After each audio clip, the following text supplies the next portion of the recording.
Greece, the Peloponnesus at least, must be the lot of that European power which shall possess Egypt. It should be ours, and then an independent kingdom in the north, Constantinople with its provinces to serve as a barrier to the power of Russia, as they had pretended to do with respect to France by creating the Kingdom of Belgium. In other these evenings the emperor was holding forth against the caprice of women. Nothing, said he, more clearly indicates rank, education, and good breeding among them than evenness of temper and the constant desire to please. He added that they were bound by circumstances to appear at all times mistresses of themselves, and to be always attending to their part on the stage. His two wives, he observed, had always been so. They certainly differed greatly in their qualities and dispositions, but they always agreed in this point. Never had he witnessed ill humor in either the one or the other. To please him had been the constant object with both of them, etc. Some would venture to observe, however, Maria Louisa had boasted that whenever she desired anything, no matter how difficult, she had only to weep. The emperor laughed and said this was new to him. He might have suspected it of Josephine, but he had no idea of it in Maria Louisa. And then, addressing himself to Madame Bertrand and Montsalon, "Thus it is with all you ladies," said he. "In some points you all agree." He continued for a long time to talk about the two empresses, and repeated as usual that one was Innocence and the other the Graces. He passed from them to his sisters, and dwelt particularly on the charms of Princess Pauline. It was admitted that she was without dispute the handsomest woman in Paris. The emperor said that the artists were unanimous in considering her a perfect Venus de Medici. As they were proceeding to analyze her beauty with much elegance and grace, he suddenly asked if a princess of the time, blank, a little pleasantry was hazarded on the influence which the Princess Pauline had exercised at the island of Elba over General Drouot, whose assiduous attentions she attracted in spite of the difference of their ages and the harshness of his countenance.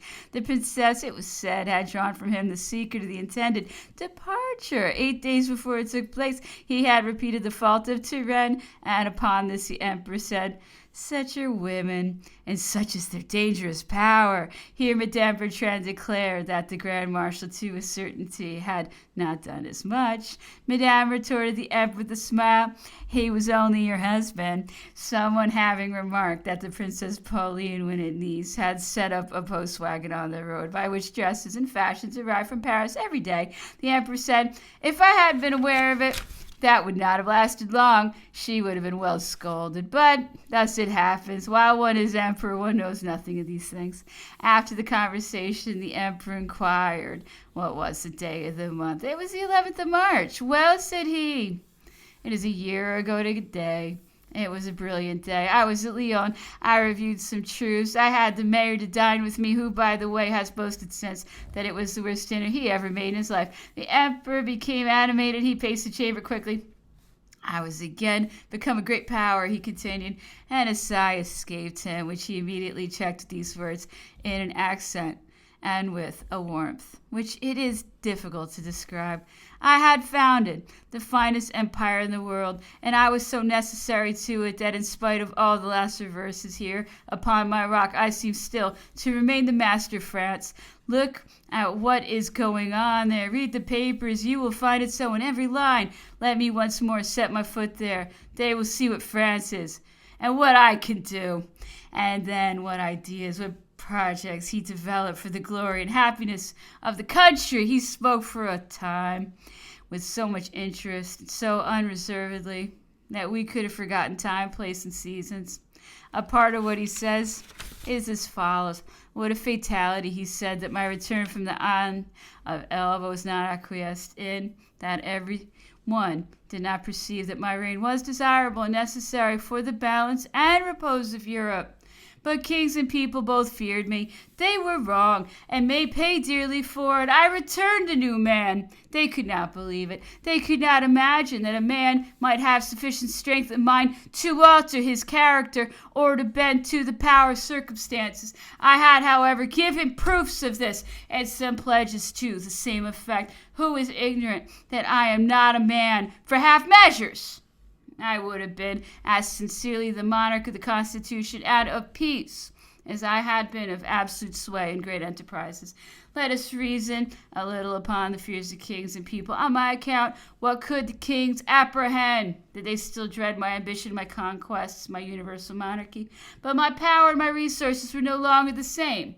And besides, I had only defeated and conquered in my own defense. This is a truth which time will more fully develop every day. Europe never ceased to make war upon France, her principles, and me, and we were compelled to destroy, to save ourselves from destruction. The coalition always existed, openly or secretly, avowed or denied. It was permanent.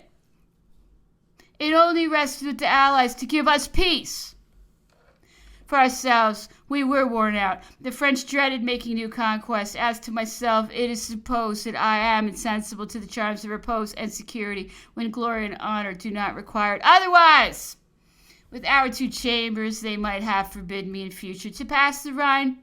And why should I have wished it? For my universal monarchy, but I never gave any convincing proof of insanity.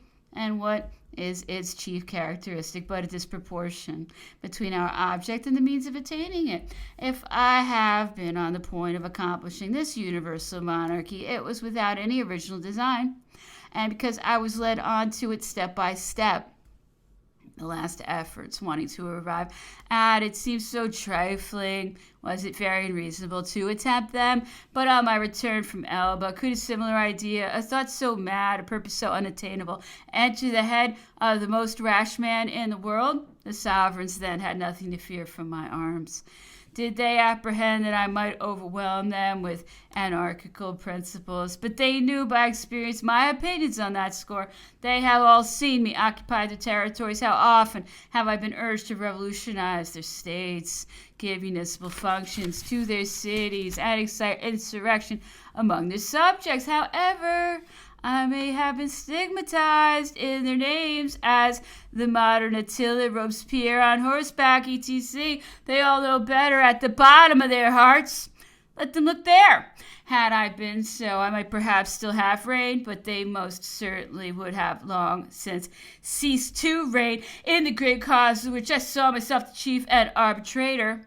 One of the 2 systems was to be followed, to make kings listen to reason from the people, or to conduct the people to happiness, I mean to their kings. But it is well known to be no easy matter to check the people when they are once set on.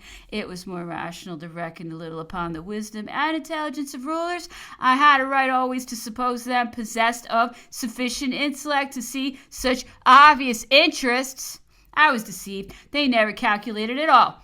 And in their blind fury, they let loose against me that which I withheld when opposed to them. They will see!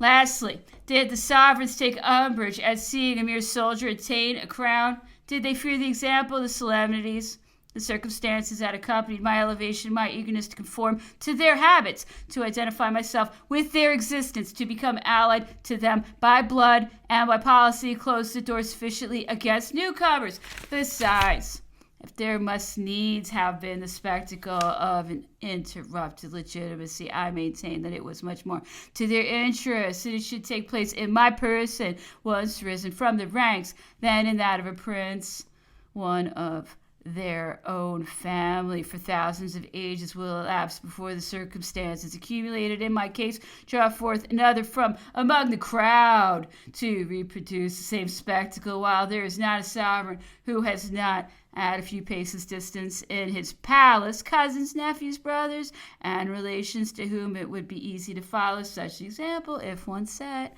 On the other side, what was there to alarm the people? Did they fear that I should come to lay waste and to impose chains upon them? But I returned the Messiah of peace and of their rights. This new maxim was my whole strength. To violate it would have been ruin. But even the French mistrusted me. They had the insanity to discuss when there was nothing to do but to fight, to divide when they should have united on any terms. And was it not better to run the risk of having me again for master than to expose themselves to that of submitting to a foreign yoke?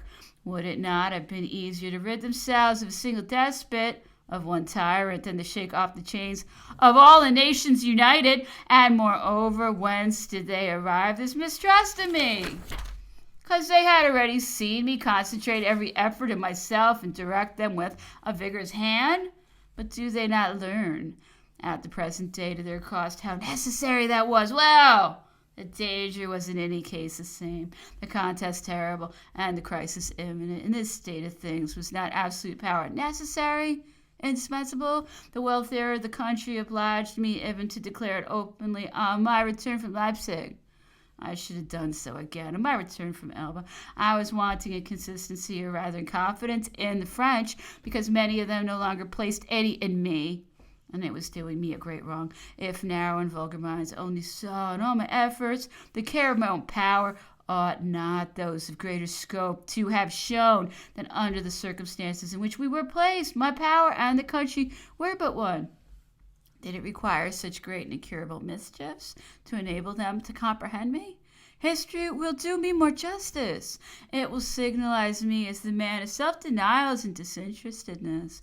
To what temptations was I not exposed in the army of Italy? England offered me the crown of France. At the time of the Treaty of Amiens, I refused peace at Châtillon. I disdained all personal stipulations at Waterloo. And why? Because all this had no reference to my country, and I had no ambition distinct from hers, that of her glory, her ascendancy, her majesty. And there is the reason that in spite of so many calamities, I remain so popular among the French. It is a sort of instinct of after justice on their part. Who in the world ever had greater treasures at his disposal? I have had many hundred, millions in my vaults, many other hundreds composed in my domaine de l'extraordinaire. All these were my own. What has become of them? They were poured out in the distresses of the country. Let them contemplate me here. I remained destitute upon my rock. My fortune was wholly in that of France. In the extraordinary situation to which fate has raised me, my treasures were hers. I had identified myself completely with her destinies. What other calculation was consistent with the height I had risen to? Was I ever seen occupied about my personal interests? I never knew any other enjoyment, any other riches than those of the public, so much so that when Josephine, who had a taste for the arts, succeeded under the sanction of my name in acquiring some masterpieces, though they were in my palace, under my eyes, in my family's apartments, they offended me. I thought myself robbed. They were not in the museum. The French people undoubtedly did much for me, more than was ever done before for any man. But at the same time, whoever did so much for them, whoever identified himself with them in the same manner, but to return, after all, what could be their fears? Were not the Chamber and the new Constitution sufficient guarantees for the future? Those additional acts against which so much indignation was expressed, did they not carry themselves their own corrective remedies that were infallible? How could I have violated them? I had not myself millions of arms. I was but one man. Public opinion raised me up once more. Public opinion might equally put me down again, and compared with this risk, what had I to gain? But as to the surrounding states, I speak particularly as regards to England. What could be her fears, her motives, her jealousies? We inquire in vain. With our new constitution, our two chambers, have we not adopted her creed for the future? Was not that the sure means of coming to a mutual understanding to establish in future a community of interest? The caprice, the passions of the rulers once fettered, the interest of the people move on without obstacle in their natural course. Look at the merchants of hostile nations. They continue their intercourse and pursue their business, however their governments may wage war. The two nations had arrived at that point, thanks to their respective parliaments. Each would have become the guarantee for the other, and who can ever tell to what extent the union of the two nations and of their interests might have been carried? What new combinations might have been set to work? It is certain that on the establishment of our two chambers and our constitution, the ministers of England had in their hands the glory and prosperity of their country, the destinies and the welfare of the world. Had I been beaten, the English army, and won my last battle, I would have caused a great and happy astonishment. The following day, I would have proposed peace, and for once, it would have been I who scattered benefits with a prodigal hand. Instead of this, perhaps the English will one day have to lament that they were victorious at Waterloo. I repeat it. The people and the sovereigns were wrong. I had restored thrones and an inoffensive nobility, and thrones and nobility may again find themselves in danger. I had fixed and consecrated the reasonable limits of the people's rights. Vague, peremptory, and undefined claims may again arise. Had my return, my establishment on a throne, my adoption been freely acquiesced in by the sovereigns, the cause of kings and the people would have been settled. Both would have gained. Now they are again to try it. Both may lose. This might have concluded everything. They may have everything to begin again. They might have secured a long and certain calm and already begun to enjoy it. And instead of that, a spark may now be sufficient to reproduce an universal conflagration. Poor weak humanity, attached as I am to the words and opinions which I gathered from Napoleon on his rock of exile, and however perfectly persuaded and convinced of their entire sincerity, I do not the less experience an extreme gratification whenever a testimony from another quarter confirms the truth of them, and I am bound to say that I have that gratification as often as opportunity occurs of obtaining other evidence. The reader has just perused the foregoing remarkable passage in which Napoleon expresses his ideas, his intentions, his sentiments. What a value do not these expressions collected at St. Helena acquire when we find them re-echoed in Europe at the distance of 2,000 leagues by a celebrated writer who, with a shade of difference in his opinions, and at a very different time, had himself received them from the same lips. What a fortunate circumstance for history! I cannot indeed forbear bringing forward here this extract from Monsieur Benjamin Constant, as well as on account of the intrinsic merit of the expressions, as from the weight they acquire from the distinguished writer who records them, and also from the pleasure I feel in seeing them coincide so exactly with what I have collected myself in another hemisphere. There are the same intentions, the same depth of thought, the same sentiments. I went to the Tuileries, said Monsieur Benjamin Constant in his account. I found Bonaparte alone. He began the conversation. It was long. I will only give an analysis of it, for I do not propose to make an exhibition of an unfortunate man. I will not amuse my readers at the expense of fallen greatness. I will not give up to malevolent curiosity him whom I have served, whatever might be my motive, and I will not transcribe more of his discourse than is indispensable. But in what shall I transcribe? I will use his own words. He did not attempt to deceive me either as to his views or the state of affairs. He did not present himself as one corrected by the lessons of adversity. He did not desire to take the merit of returning to liberty from inclination. He investigated coolly as regarded his interest, and with an impartiality too nearly allied to indifference, what was possible and what was preferable. The nation, said he, has rested for 12 years from all political agitation, and for a year it has been undisturbed by war. This double repose has begotten a necessity for motion. It desires or fancies it desires a public rostrum and assemblies. It has not always desired them. It cast itself at my feet when I came to the government. You must remember, you who made trial of its opinion, where was your support, your power? Nowhere. I took less authority than I was invited to take. Now all is changed. A weak government opposed to the interests of the nation has given these interests a habit of taking up the defensive and of cavilling at authority. The taste for constitutions, debates, harangues seems to return. However, it is only the minority that desires it. Do not deceive yourself. The people, or if you like it better, the mob, desires me alone. You have not seen them. This mob crowding after me, rushing from the tops of the mountains, calling me, seeking me, saluting me on my return here from Cannes. I did not conquer, I administered. I am not only, as it has been said, the emperor of the soldiers. I am that of the peasants, the lower ranks of France. Thus, in spite of all that has passed, you see the people return to me. There is a sympathy between us. It is not so with the privileged classes. The nobility have served me, have rushed in crowds into my antechambers. There are no offices that they have not accepted, solicited, pressed for. I have had in my Montmorencys and my Noailles, my Rohans, my Beauvaux, my Montmartres, but There was no analogy between us. The steed curveted. He was well trained, but I felt him curving under me with the people. It is another thing. The popular fiber responds to mine. I am come from the ranks of the people. My voice was influenced over them. Observe these conscripts, these sons of peasants. I did not flatter them. I treated them with severity. They did not the less surround me, for they did not the less shout, "The Emperor forever."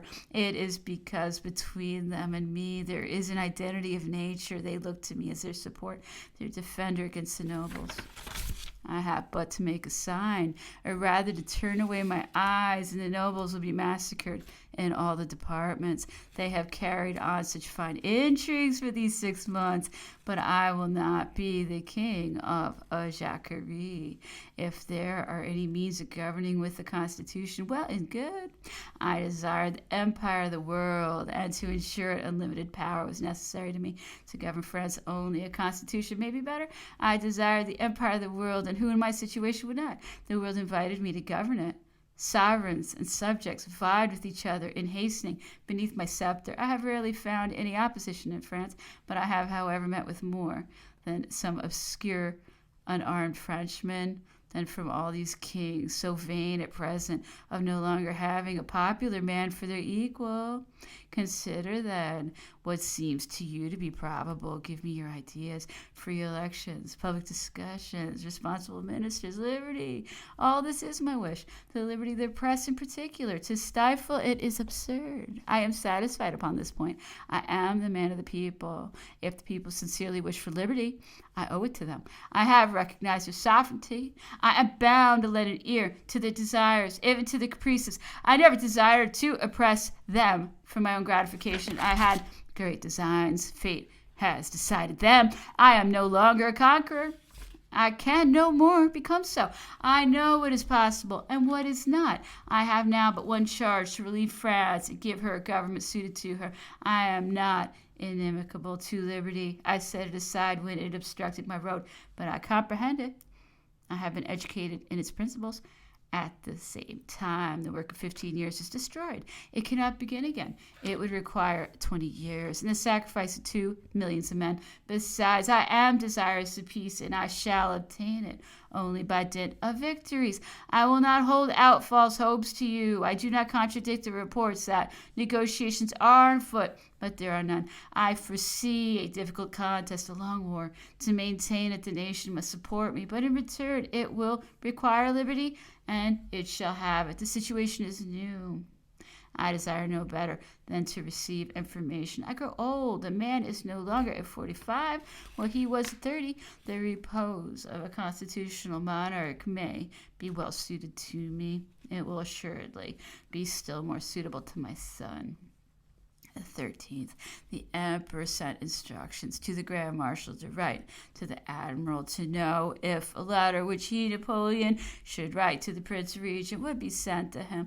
Towards 4 o'clock, the deputy governor, Skelton, and his lady desired to pay their respects to the emperor. He received them, took them to walk in the garden, afterwards out with them in his carriage. The weather had been extremely foggy all day. Upon its clearing up for a short time, we saw on a sudden a corvette or frigate very near, and coming in with all sails set. The 14th through the 15th, we received the admiral's answer, after beginning, according to his established form, by saying that he knew no person by the title of emperor at St. Helena. He stated that he would undoubtedly send the emperor's letter to the prince regent, but that he should adhere to the letter of his instructions, which directed him not to allow any paper to be dispatched to England without having first opened it. This communication, it must be acknowledged, gave us great astonishment. The part of the instructions cited by the admiral had 2 objects in view, both of them foreign to the interpretation put upon them by this officer. The first was, in the case of our making any complaints, that the local authorities might add their observations, and that the government in England might do us justice more speedily without being obliged to send again to the island for further information. This precaution, then, was entirely for our interest. The second object of this measure was that our correspondence might not be prejudicial to the interests of the government or the policy of England, but we were writing to the sovereign, to the chief, to the individual in whom these interests in this government centered. And if there was any conspiracy here, it was not on the part of us who were writing to him, but rather on his, who intercepted our letter or resolved to violate the privacy of it. That they should establish jailers about us with all their equipage, though we did not consider it just, still it seemed possible, but that these jailers should cause their functions to react even upon their sovereign, was a thing for which we could not find a name. It was to attach to him completely the idea of a king without faculties, or of a sultan buried in the recesses of his seraglio. It was really a monstrous phenomenon in our European manners.